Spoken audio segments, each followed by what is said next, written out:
السلام علیکم ناظرین۔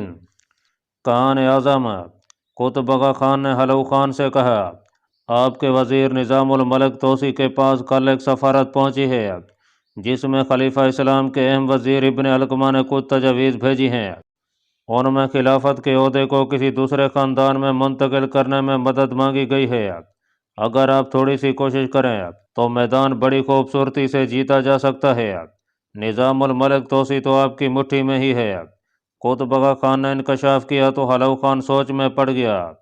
حیرت ہے کہ نظام الملک توسی نے تو کوئی ایسا تذکرہ نہیں کیا۔ آپ جب اس سے پوچھیں گے تو ساری بات واضح کر دے گا۔ میرے خیال میں مسلمانوں کے مرکز پر حملہ کر دینے کے بعد اسے تباہ و برباد کر کے برکئی خان کیا روئے زمین پر موجود سارے مسلمانوں کا وجود مٹایا جا سکتا ہے۔ یہ نصرانیت کی سب سے بڑی فتح ہوگی جو کہ آپ کے نام کے ساتھ ہمیشہ یاد رکھی جائے گی۔ قطبگہ خان نے حلو خان کی اسلام دشمنی کو تقویت دینے کی کوشش کی۔ حلو خان اس کی بات سن کر ایک دوسرے زاویے پر سوچنے لگا۔ وہ حالات سے مکمل باخبری کے بعد ہی کوئی واضح فیصلہ کرنا چاہتا تھا۔ اسے بے حد خواہش تھی کہ وہ اپنے دادا چنگیز خان کی طرح کوئی بڑا کام انجام دے کر ہی اس دنیا سے رخصت ہو، ایک ایسا کام جو کبھی فراموش نہ کیا جا سکے۔ قطبگہ خان کے شیطانی دماغ نے اس کی سوچ کے دھارے کو ایک نئی جہت بخشی تھی۔ ناظرین، متی الدین اپنے سر پر اجنبی کو پا کر فکر مند ہو گیا۔ وہ جو کوئی بھی تھا نہایت چالاک اور ہوشیار شخص معلوم ہوتا تھا۔ اس نے اپنی آمد کا رتی بھر بھی احساس نہیں ہونے دیا تھا۔ فائناجو خان تیزی سے سنبھل کر اٹھ کھڑا ہوا جبکہ متی الدین بیٹھا رہا۔ نووارد اجنبی ان دونوں کی صورتیں باری باری دیکھ رہا تھا۔ اس کی آنکھوں میں الجھن کی جھلک دکھائی دے رہی تھی، شاید وہ انہیں پہچاننے کی کوشش میں مصروف تھا۔ اجنبی، تم کون ہو اور یوں چوری چھپے ہمارے حکم میں آنے سے تمہارا کیا مقصد ہے؟ فائناجو خان نے الٹا سوال کر دیا۔ یہی بات میں تم سے جاننا چاہ رہا ہوں کہ تم دونوں سرخ غروں کی سرزمین میں کیا کر رہے ہو؟ تمہیں معلوم ہونا چاہیے کہ ہماری حدود میں اجنبیوں کا داخلہ ممنوع ہے۔ اجنبی نے سخت گیر لہجے میں کہا، ہم مسافر ہیں اور کھو جانے والے ساتھی کی تلاش میں اس طرف نکلے ہیں۔ متی الدین نے پرسکون لہجے میں جواب دیا، تمہارا نصب شدہ خیمہ اور آگ کا علو تمہاری بات کی نفی کرتا ہے۔ تم یقیناً اس جگہ شکار کھیلنے کی غرض سے آئے ہو۔ اجنبی نے ان کا موقف تسلیم کرنے سے انکار کر دیا۔ تم اپنا چہرہ تو کھولو تاکہ ہمیں معلوم ہو سکے کہ تم کون ہو، کیونکہ کل رات بھی ہمیں کچھ لوگ یوں ہی دھوکہ دے کر نکل گئے ہیں۔ فائناجو خان نے تیز لہجے میں اسے مخاطب کیا، کون لوگ؟ اجنبی چونک پڑا، کہیں تمہاری مراد ایک مرد اور دو عورتوں سے تو نہیں؟ دو نہیں، صرف ایک عورت اور ایک مرد۔ متی الدین تنگ کر بولا، تمہاری ان سے بات وغیرہ تو ہوئی ہوگی؟ اجنبی نے کسی خیال کے تحت پوچھا۔ بات؟ وہ کل رات ہمارے ساتھ بیٹھ کر کھانا کھا کر ایک عجیب سی کہانی سنا کر رات کی تاریکی میں ہمیں دھوکہ دے کر فرار ہونے میں کامیاب ہو گئے ہیں۔ متی الدین نے جواب دیا، ان کے ناموں کے بارے میں کچھ جانتے ہو؟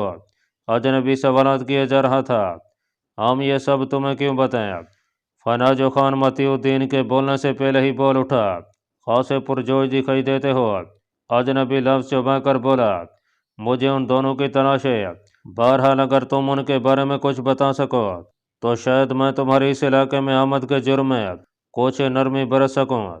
اپنی نرمی اپنے پاس ہی رکھو اور اپنی تلوار بے نیام کر کے میدان میں اترو، تمہارا دم بھی دیکھ لیتا ہوں۔ فائناجو خان اس کے دھمکی آمیز لہجے پر ہتھے سے اکھڑ گیا۔ اجنبی شاید کچھ زیادہ ہی جوشیلا تھا۔ اس نے دعوت مبادرت قبول کرنے میں لمحہ بھر تاخیر نہیں کی۔ وہ اپنی تلوار لہراتا ہوا 2 قدم پیچھے ہٹ کر کھڑا ہو گیا۔ متی الدین نے صورتحال بگڑتے دیکھ کر فوراً مداخلت کی اور فائناجو خان کو برداشت سے کام لینے کا مشورہ دیا۔ اجنبی، تمہیں مطلوبہ باتیں ضرور بتائی جائیں گی، مگر اس سے پہلے ضروری ہے کہ ہمیں تمہارا تعارف حاصل ہو۔ تم کون ہو؟ متی الدین نے ٹھنڈے دماغ سے کام لیتے ہوئے بات شروع کی، میرا نام شنگ ہے اور قبیلہ سرخ غر کے سابق سردار کا پوتا ہوں۔ کچھ لوگ میری عزیزہ کو اغوا کر کے اس جانب فرار ہوئے ہیں، میں ان کی تلاش میں یہاں آیا ہوں۔ اس نے جواب دیا، تمہارا کونائی خان سے کیا رشتہ ہے؟ متی الدین نے کچھ سوچتے ہوئے سوال کیا تو وہ اجنبی بری طرح چونک کر محض اپنی جگہ پہلو بدل کر رہ گیا۔ تم کونائی خان کو کیسے جانتے ہو؟ اس نے الجھے ہوئے انداز میں سوال کیا۔ کونئی خان میرے گھر کے برابر میں رہتا تھا، کسی وجہ سے اسے اچانک پر اسرار موت کے گھاٹ اتار دیا گیا تھا۔ متی الدین نے جان بوجھ کر تفصیل سے کام لیا۔ تم سرائے میں رہتے ہو؟ اس نے حیرت سے پوچھا۔ ظاہر ہے کونئی خان کا گھر سرائے میں ہی ہے، متی الدین نے ہنس کر جواب دیا۔ کونئی خان کے گھر کے کسی فرد کو جانتے ہو؟ شنگ نے پوچھا۔ چاہو تو میں سب کے نام گن کر بتا سکتا ہوں، متی الدین نے جواب دیا۔ کل رات جو لوگ تمہیں ملے تھے ان میں مرد کا نام شکنان اور عورت کا نام گہنانم تھا۔ شنگ نے بات بدل دی۔ متی الدین نے اس بات میں جواب دیا۔ اس کے بعد اس نے کچھ دوسرے سوالات کیے جن سے ان دونوں کے ملنے کی تصدیق ہو گئی۔ کچھ دیر تک وہ ان سے فرار کے حوالے سے گفتگو کرتا رہا۔ تم لوگ قبیلہ سرغر میں کیا حاصل کرنے کا منصوبہ بنا رہے تھے؟ اچانک اس نے پینترا بدلا۔ اس بات کا جواب حاصل کرنا کہ انہوں نے ایک زندہ عورت کی آخری رسم ادا کیوں کی، فناجو خان تیزی سے بولا۔ شنگ اس کی بات سن کر فرط حیرت سے گرتے گرتے بچا۔ اسے فناجو خان کے غیر متوقع جملے پر شدید جھٹکا لگا تھا۔ تمہیں کیسے معلوم ہے کہ کسی زندہ عورت کو آخری رسم کی سزا دی گئی ہے؟ اس نے بمشکل پوچھا۔ سزا؟ فناجو خان نے لفظ چبا کر ادا کیا۔ جانتے ہو کہ منگولوں میں اس مقدس رسم کی بے حرمتی کی کیا سزا ہے؟ اگر دوسرے قبائل کو ذرا بھی بھنک پڑ جائے تو وہ سرغروں کی بوٹیاں نوچ کھائیں گے۔ تمہارے پاس کیا ثبوت ہے؟ وہ گھبرائے ہوئے لہجے میں بات کرنے لگا۔ تمہارے چہرے کی حالت اور وہ غار۔ فناجو خان نے جملہ ادھورا چھوڑ دیا۔ کیا تم نے وہ غار دیکھا ہے؟ شنگ خان پے در پہ حیرت کے جھٹکوں سے نبردزما تھا۔ غار بھی دیکھا ہے اور اس پر لگی نگب بھی دیکھی ہے اور غار کے اندر موجود سنہرے بالوں کی لٹ بھی۔ فناجو خان نے تیز لہجے میں جواب دیا۔ کیا مطلب؟ گلوکوز مر چکی ہے، وہ تڑپ کر چیختا ہوا بولا۔ متی الدین اس کے لبوں پر گلوکوز کا نام سن کر سکتے میں رہ گیا۔ وہ جس خیال کو کچھ دیر پہلے بڑی مشکل سے ذہن سے اتار چکا تھا وہ حقیقت کا روپ دھار کر دوبارہ ذہن پر حملہ آور ہو چکا تھا۔ فناجو خان اس جملے کی کاٹ کو محسوس کر کے بے بس کھڑا رہ گیا۔ وہ اچھی طرح واقف تھا کہ گلوکوز کی موت کی تصدیق متی الدین کو توڑ پھوڑ کر رکھ دے گی۔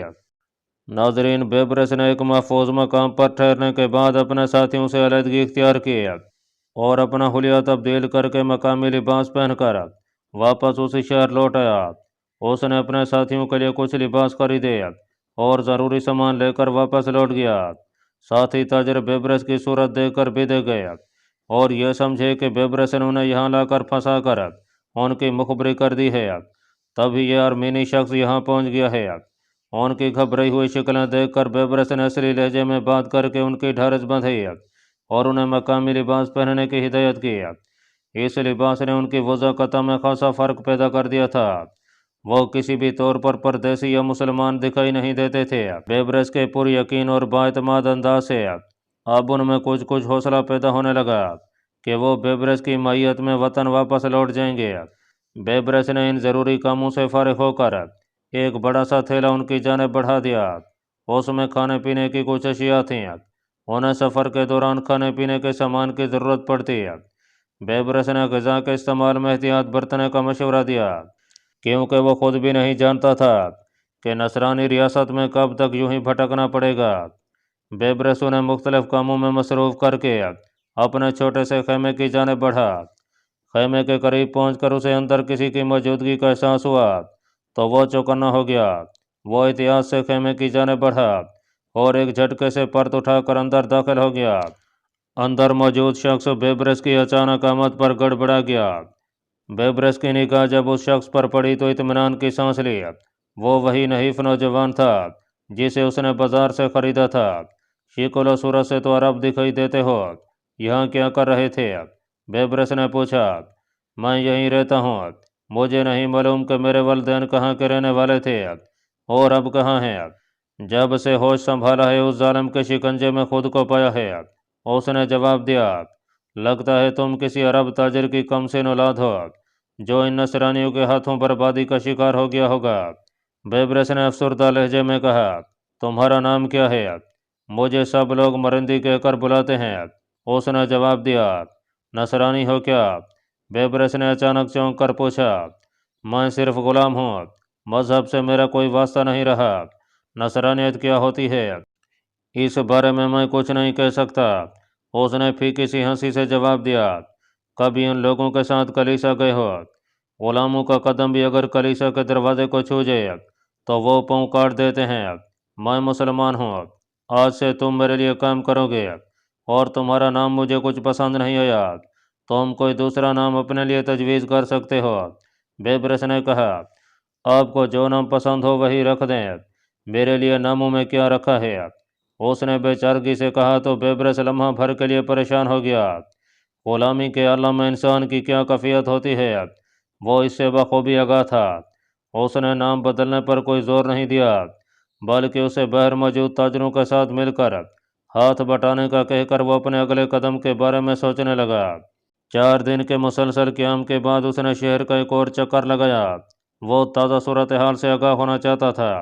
وہاں پہنچ کر اسے معلوم ہوا کہ دربار شاہی سخت خوف و ہراس کا شکار ہے۔ ایل خانی تتاری لشکر باطنیوں کے کئی مضبوط قلعے رونتے ہوئے آرمینیا کی سرحدوں تک پہنچ گئے تھے۔ تتاریوں کی بربریت سے وہاں کے لوگ خوب واقف تھے، اس لیے وہ شہر سے فرار ہو کر کسی محفوظ مقام کی تلاش میں مصروف تھے۔ بیبرس نے لوگوں کی ابتر حالت دیکھ کر واضح منصوبہ بنا لیا تھا۔ اسے معلوم تھا کہ ایسی حالت میں ان کی تلاش کا کام ترک کیا جا چکا ہوگا۔ وہ تیزی سے اپنے کمین گاہ پر لوٹا اور ساتھی تاجروں کو فوراً سفر کی تیاری کا حکم دیا۔ شام پڑنے سے پہلے ہی وہ چھوٹا سا قافلہ آرمینیا کی سرزمین پر تیز رفتاری سے اپنے سفر پر نکل کھڑا ہوا۔ بیبرس اس قافلے کی خود قیادت کر رہا تھا۔ اس نے حفظ ما تقدم کے طور پر اپنے ساتھیوں کو نصرانی حلیوں میں ہی رہنے دیا تاکہ کوئی انہیں مسلمان سمجھ کر متصادم ہونے کی کوشش نہ کرے۔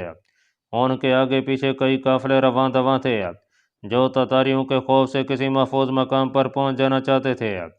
آرمینیا کی سرحد تک سفر بے حد پرسکون رہا۔ بغیر کسی مشکل یا رکاوٹ کے وہ سرحد تک بآسانی پہنچ گیا۔ آرمینیا کی سرحد پر پہنچنے پر تاجروں نے بے حد تھکان کے باعث کچھ دیر آرام کرنے کی خواہش ظاہر کی، تو بیبرس نے انہیں سمجھانا چاہا کہ کچھ دیر کی بات ہے، ہم اس ریاست کی حدود سے باہر نکل کر انطاکیہ میں داخل ہو جائیں گے، وہاں بے شک 1 ماہ تک آرام کرتے رہنا۔ مگر انہوں نے مزید سفر سے معذوری کا اعلان کر دیا تو بیبرس کو مجبوراً وہیں رکنا پڑا۔ شام ہونے سے پہلے اس مقام پر 3 دوسرے قافلے بھی پہنچ گئے تھے۔ انہوں نے پہلے موجود قافلوں کے پڑاؤ کو دیکھ کر وہیں رات بسر کرنے کا فیصلہ کیا۔ بیبرس مقامی لوگوں کے درمیان گھومتا رہا اور ان کے مشاغل اور انداز و اطوار کا جائزہ لیتا رہا۔ اسے خدشہ تھا کہ کہیں ان قافلوں میں کوئی مخبر نہ موجود ہو جو شہر کے قیام کے دوران ان کے تعاقب و نگرانی پر مامور رہا ہو۔ جب اچھی طرح اطمینان ہو گیا تو رات کے آخری پہر میں وہ سو گیا۔ اگلی صبح تیز شور و غل کی آواز سے بیبرس کی آنکھ کھل گئی۔ اس نے خیمے سے باہر نکل کر دیکھا تو کچھ لوگ ایک جگہ دائرے کی شکل میں موجود تھے اور وہاں کسی بات پر تلخ کلامی ہو رہی تھی۔ بیبرس تیزی سے اس جانب بڑھا۔ وہاں پہنچ کر اس نے جو منظر دیکھا وہ اس کے لیے خاصا پریشان کن تھا۔ وہ حیرت بھری نگاہوں سے ان سب کی جانب دیکھ رہا تھا جو اس کی آمد سے ابھی تک بے خبر تھے۔ ناظرین، متی الدین کے ماتھے پر چمکتی ہوئی بوندیں دیکھ کر شنگ کے چہرے پر حیرت کی شکنیں گہری ہوتی گئیں۔ وہ اس کی متغیر کیفیت کو کوئی نام نہیں دے پا رہا تھا۔ متی الدین اس کے منہ سے گل وقوز کا نام سن کر شدید صدمے سے دوچار ہوا تھا۔ اسے ذرا بھی توقع نہیں تھی کہ اس غار میں واقعی گل وقوز بند کی گئی تھی، اور پھر شنگ سے بھی یہ امید نہیں تھی کہ وہ یکدم ایسی کوئی بات منہ سے نکال دے گا۔ وہ گزرے وقت میں گہنانم اور شکنان کی باتوں کو مبالغہ آرائی کا نام دینے میں مصروف رہا تھا کہ اس کی تمام کوششوں کی عمارت ایک ہی پل میں زمین بوس ہو چکی تھی۔ فائناجو خان کے لیے یہ لمحہ بڑا اہمیت کا حامل تھا۔ وہ کسی قیمت پر شنگ کو یہ سمجھنے کا موقع نہیں دینا چاہتا تھا کہ وہ لوگ گل وقوز کی تلاش میں ہی اس طرف نکلے ہیں۔ متی الدین کی متغیر حالت شنگ کو کسی حد تک صورتحال سمجھنے کا موقع فراہم کر رہی تھی۔ تم نے کونئی خان کی بیٹی گل وقوز کا نام لیا ہے، کیا واقعی اس غار میں گل وقوز کو یہ آخری رسم کی سزا دی گئی تھی؟ متی الدین بمشکل بولا۔ شنگ اس کی جانب تیز نگاہوں سے دیکھتا ہوا بولا، تم گل وقوز کو کیسے جانتے ہو؟ میں نے تمہیں پہلے بتایا تھا کہ میں کونئی خان کا ہمسایہ بھی ہوں، اس ناطے میں اس کی بیٹیوں، بیویوں اور غلاموں تک کو جانتا ہوں۔ متی الدین کو اپنی غلطی کا احساس ہو چکا تھا۔